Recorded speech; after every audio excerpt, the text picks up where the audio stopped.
ഈ ഒരു lap on ചെയ്യുന്ന സമയത്ത് ഇങ്ങനെ ബീപ്പ് സൗണ്ട് വരും. ഇതൊരു അഞ്ച് ബീപ്പാണ് അടിക്കുക. ഈ 5 ബീപ്പ് എന്താണെന്ന് വെച്ചാൽ ഈ സിമോസ് ബാറ്ററിൻ്റെ എററാണ്. അപ്പോൾ ഓണാവുന്നതിന് ഒന്നും പ്രശ്നമൊന്നും ഉണ്ടാവില്ല. ആ സ്റ്റാർട്ടിങ് ടൈമിന് 5 ബീപ്പ് ഇങ്ങനെ പി അടിഞ്ഞുകൊണ്ട് നിൽക്കും. അപ്പോൾ അതിനെക്കൊണ്ട് ഉള്ള ഇഷ്യൂ എന്താണെന്ന് വെച്ചാൽ ഈ ടൈമും ഡേറ്റൊക്കെ സെറ്റ് ആവാത്ത പ്രശ്നമാണ് വരിക. അപ്പോൾ അതിൻ്റെ സിമോസ് ബാറ്ററി റീപ്ലേസ് ചെയ്താൽ അത് റെഡിയാവും. ഒന്ന് ചേഞ്ച് ചെയ്ത് നോക്കാം.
അങ്ങനെ ബാറ്ററി ചേഞ്ച് ചെയ്തിട്ടുണ്ട്. ഇനി ഓൺ ചെയ്ത് നോക്കാം, സൗണ്ട് വരുന്നു.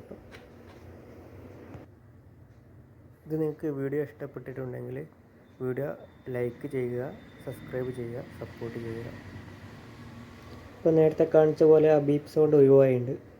അപ്പോൾ ആ സിമോസ് ബാറ്ററിൻ്റെ എറൗണ്ടായിരുന്നു ആ ബീപ്പ് സൗണ്ട്. അപ്പോൾ അത് ക്ലിയർ ആയിട്ടുണ്ട്.